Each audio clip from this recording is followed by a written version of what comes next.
비트코인은 2100만 개라고 하는 게 딱 정해져 있어요. 비트코인에 대한 어떤 대가라고 하는 것은 계속 줄어들고 2140년이 되면 비트코인은 더 이상 발굴되지가 않아요. 그래서 이런 구조를 보게 되면 우상향 구조를 그릴 수밖에 없다라고 말씀드릴 수가 있는 거죠.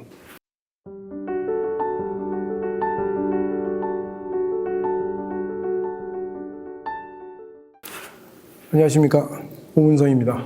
요즘에 마음고생들이 심하시죠? 저도 요즘에 뭐 한 번씩 새벽에 눈을 뜨면 비트코인 가격이 얼마인지 한번 확인하고 자고 하는데요. 최근에 비트코인 가격이 1억 7,900에서 올해까지 올라갔다가 최근에는 1억 한 3,300, 3,400에서 현재 움직이고 있습니다. 여러 가지 어떤 뭐 생각들이 많으시고 오래 견디려고 했는데도 현재 못 견디겠다라고 생각하시는 분들도 많을 텐데 왜 비트코인은 우리가 참지 못하고 자꾸 실패만 하는가 하는 문제에 대해서 오늘 한번 살펴보려고 합니다. 오늘 주제가 매일 뚜껑 여는 비트코인인데 이 제목에 의미가 있을까요? 예, 뚜껑을 연다는 뜻은 제가 뭐 다른 뜻으로 쓴 게 아니라 여러분이 음식 같은 거 하실 때 보면 뚜껑을 자주 열어보면 별로 맛이 없는 음식이 되고요.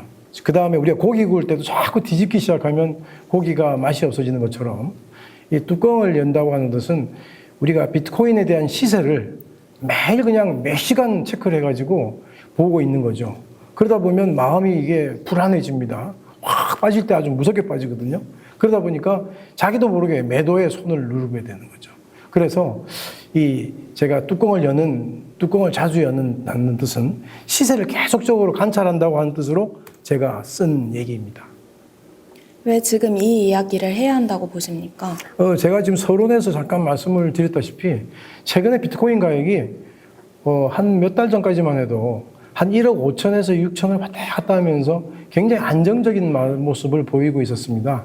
그래서 사람들이 이거 괜찮네 해서 샀다가 그게 1억 7,900까지 가는 걸 보고 야, 역시 비트코인이야 이렇게 생각했었는데 최근에 아주 급속도로 빠지기 시작했어요. 1억 한 8천 정도 찍었다가 현재 1억 3천 얼마 찍는 것은 굉장히 많이 빠진 거죠. 그래서 지금 마음이 흔들리는 분들이 굉장히 많을 것 같고 팔고 싶어 하는 분들도 많을 것 같아서 이럴 때 제가 한번 비트코인에 대한 얘기를 좀 더 해드려서 여러분들의 마음에 안정을 찾을 수 있게끔 하려고 이 주제를 선정했습니다. 많은 사람들이 비트코인 투자 실패 이유를 변동성이라고 하는데 교수님은 아니라고 하셨어요. 왜일까요? 저는 뭐 아니라고 한 것보다 변동성이라고 하는 것 때문에 실패하는 거 있을 수 있습니다. 당연히. 왜냐하면 변동성이 크다고 하는 것은 심리적 안정이 안 된다는 얘기죠. 그런데 제가 꼭 변동성 때문에 실패하는 것은 아니다라고 말씀을 드린 이유는 현재 이 투자자들이 계속적으로 이 비트코인에 대한 가격을 체크하다 보니까 오르면은 또 오르는 대로 내리면 내리는 대로 항상 심리적 불안정 상태에 있습니다.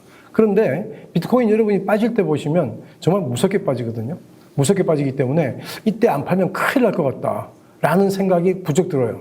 그래서 이 부분에 대해서 참지 못하는 그 조급함이라고 하는 것이 실제로는 변동성보다는 더 큰 실패의 원이다. 이렇게 말씀드리려고 제가 아니라고 말씀을 드린 거죠.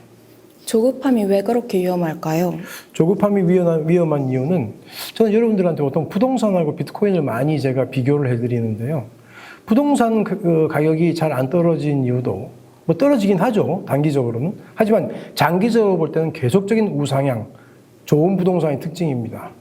그런데 이 조급함이라고 하는 게 부동산 가격 같은 경우는 자주 시세를 확인할 수가 없어요. 확인하고 싶어도 확인할 수 없습니다. 여러분이 보통 보면 호갱노노나 이런 여러 가지 사이트를 통해서 부동산에 대한 가격을 체크를 하고 계시지만 실제로 부동산이라는 게 뭐 매일매일 몇 시간마다 거래가 이루어지는 것이 아니기 때문에 이 부분에 대해서 체크를 할 수는 없는데 정말은 비트코인은 부동산 같은 성격을 정말 부동산보다 더 가지고 있음에도 불구하고 비트코인에 대한 가격은 매일 24시간 돌아가고 있습니다. 그러다 보니까 여러분들이 계속 보고 있으면 이거 지금 불안하고 하니까 이 조급함이라고 하는 게 더 문제다. 이렇게 제가 말씀을 드렸던 겁니다. 왜 아파트 투자자들은 장기적으로 성공할 가능성이 높다고 보십니까? 저는 이제 이 부분에 대해서 아파트 투자자, 제가 아파트를 말씀을 드린 이유는 아파트가 여러분이 이해하기 제일 쉬울 것 같아서 그렇습니다. 일반적인 거주 수단이 되고요. 그런데 아파트 가격은 지금 방금 말씀드렸다시피 가격을 매 시간 체크할 수 없고요. 또 하나가 근데 정말로 아파트 같은 경우는 좋은 아파트와 나쁜 아파트 있습니다. 가격 측면에서 어디 샀는데 정말 오르긴 올라도 엄청 안 오르고 조금밖에 안 오르고 어디는 엄청 오를 때 예를 들어서 어떤 지역은 3억에 샀더니 30억 됐는데 어떤 지역은 3억에 샀는데 지금 5억 하고 있다면 여러분은 어떤 의사결정을 하시겠어요? 그러니까 제가 볼 때는 이런 아파트도 좋은 아파트나 안 좋은 아파트가 있을 수 있지만 그래도 하여튼 그 가격에 대해서 체크를 하기가 힘들다라고 하는 아파트 가격에 대한 특징이 있습니다. 그래서 이거는 하나의 시세 공백이라는 말씀을 드릴 수 있는데요. 이 시세 공백, 잘 못 보기 때문에 심리적 안정성을 택할 수 있습니다. 그래서 그 말씀을 드렸던 거죠. 그 시세 공백이라는 게 투자 성공과 어떤 관련이 있나요? 시세 공백이라고 하는 것은 시세를 보고 나서 또 보고 싶어도 그 또 보고 싶은 시세가 형성이 안 되는 거죠. 그러다 보니까 뭐 마음이 안정적이죠. 가격을 모르니까. 그러다 보면 한참 동안 오랫동안 보유하고 있는 부동산은 항상 지금까지 많은 수익을 우리가 보통 막 엄밀히 말하면 이익을 남겨줬습니다. 그래서 이게 장기 투자가 가능하게 하는 것이 시세 공백이 있다고 하는 특징이 장기 투자가 가능하게 할 수 있기 때문에 그런 말씀을 드린 겁니다. 부동산과 비트코인의 구조적 차이를 설명해 주실 수 있을까요? 부동산은 시세가 아주 느리게 반영되고 이 비트코인 같은 경우는 즉각 반영되는데 그러다 보니까 부동산은 정말은 기다릴 수 있는 구조인데 비트코인은 굉장히 조급해지는 구조. 우리가 구조적 차이라고 말씀드릴 수 있겠습니다. 비트코인은 왜 이렇게 조급함을 유발하는 구조인가요? 그거는 이제 제가 말씀드렸다시피 하루 24시간 365일 동안 계속 거래가 되고 있습니다. 그러다 보니까 그걸 계속 보고 있으면 사람들이 사고 싶고 팔고 싶고가 계속 왔다 갔다 하는 거죠. 거기다가 한 번씩 보면은 그 비트코인에 대한 가격에 대한 변동이라고 하는 것을 매일 누가 분석가들이 분석해줘요. 어저께는 뭐 금리가 어째서 어떻다, 뭐 예를 들어서 트럼프가 어떤 발언을 했다, 어떤 그 미국의 우리나라의 한국은행에 해당하는 그런 기관들이 어떤 얘기를 했다. 이런 것들이 굉장히 계속적으로 해석을 해주는 수단으로 나오거든요. 그러다 보니까 그걸 계속 증폭을 시키죠. 그래서 조급함을 유발한다. 시세를 계속 볼 수 있다고 하는 것이 조급함을 유발하는 구조라고 봐야 됩니다. 뚜껑을 연다는 행동이 우리에게 어떤 영향을 미치나요? 뚜껑을 연다. 시세를 계속 관찰한다. 이런 뜻입니다. 실제 투자자들이 겪는 심리 패턴을 설명해 주실 수 있을까요? 예, 그렇죠. 여러분이 가만히 지금 아마 비트코인을 투자해 본 분들은 한 번씩 잠자다가 늘어보니까 엄청나게 빠른 속도로 하락하고 있는 비트코인을 보게 됩니다. 그러면 순간, 야, 이거 진짜 잘못하다 이 제로 되는 거 아니야? 기초자산이라는 게 없기 때문에 이런 생각에 의해서 굉장히 공포스럽죠. 에이, 모르겠다. 빨리 팔고 보자. 매도하고 납니다. 근데 그러고 나서 좀 이따 자고 일어나니까 또 그만큼 또 와 있어요. 다시 올라와 있어요. 그러면 이거 또 계속 올라가는 거 아니야? 후회하면서 또 따라서 삽니다.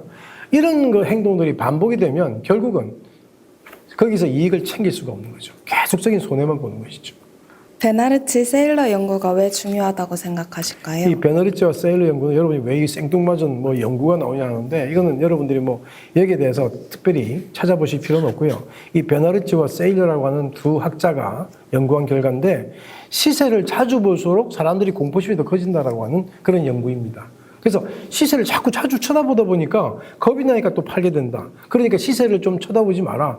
오랫동안 시세를 안 볼수록 이익이 날 수 있는 가능성이 있다. 근데 이건 기본 전제가 있죠. 기본 전제가 이 가격이 계속적으로 상향으로 간다는 그런 어떤 가정이 있을 때 가능한 거죠. 왜냐하면 시세 자주 안 보고 계속적으로 빠지는 걸 가만히 두고 있으면 나중에 정말 엄청난 손해를 보거든요. 그러다 보니까 시세를 자주 볼수록 이 어떤 손해를 본다는 것은 비트코인이나 우리나라의 주식으로 말하면 삼성전자도 실은 고생 많이 했죠. 최근까지. 근데 최근에 보니까 또다시 올라왔잖아요. 이게 어찌 보면 이 코인계의 삼성전자는 비트코인이다. 이렇게 말씀을 드릴 수 있겠습니다. 근시안적 손실회피가 비트코인 투자에서 어떻게 나타나나요? 아까도 잠깐 말씀드렸지만 작은 하락에도 큰 공포를 느낀다는 거죠. 그래서 불필요한 매도를 하게 된다. 이렇게 말씀드릴 수 있겠습니다. 이 심리가 장기 투자에 어떤 타격을 주나요? 장기적인 추세를 볼 수 있는 어떤 그 하나의 시각이 안 생기는 거죠.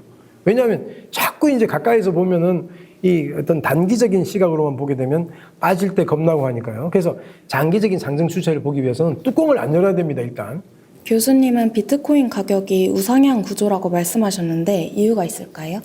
이 비트코인은 여러분이 제가 뭐 여러 신문에도 기고를 했고 지금까지 제가 말씀드리고 있는 것은 기본적으로 비트코인은 2100만 개라고 하는 알고리즘적으로 2100만 개라고 하는 게 딱 정해져 있어요. 그 이상은 절대 발행이 안 되는 거죠. 그러니까 우리가 하나의 블록이 생성될 때마다 그 블록에 대한 대가로서 주는 것이 비트코인인데 2100만 개 끝입니다. 그러니까 스캐시티, 경제학에서 말하는 희소성이라고 하는 게 존재하고 있고 그다음 반감기라고 하는 게요. 계속적으로 그 어떤 블록이 생성될 때마다 대가를 주는 것이 반씩 줄어듭니다. 처음에 50비트코인, 그다음에 25비트코인, 그다음에 12.5 비트코인 4년마다 이렇게 변하거든요. 그러다 보니까 결국은 비트코인에 대한 어떤 그 대가라고 하는 것은 계속 줄어들고 제가 그때도 말씀드렸지만 2140년이 되면 비트코인은 더 이상 발굴되지가 않아요. 마이닝이라고 그러죠. 발굴되지 않거든요. 그래서 이런 구조를 보게 되면 우리가 계산상으로는 그리고 알고리즘적으로는 우상향 구조를 그릴 수밖에 없다라고 말씀드릴 수가 있는 거죠.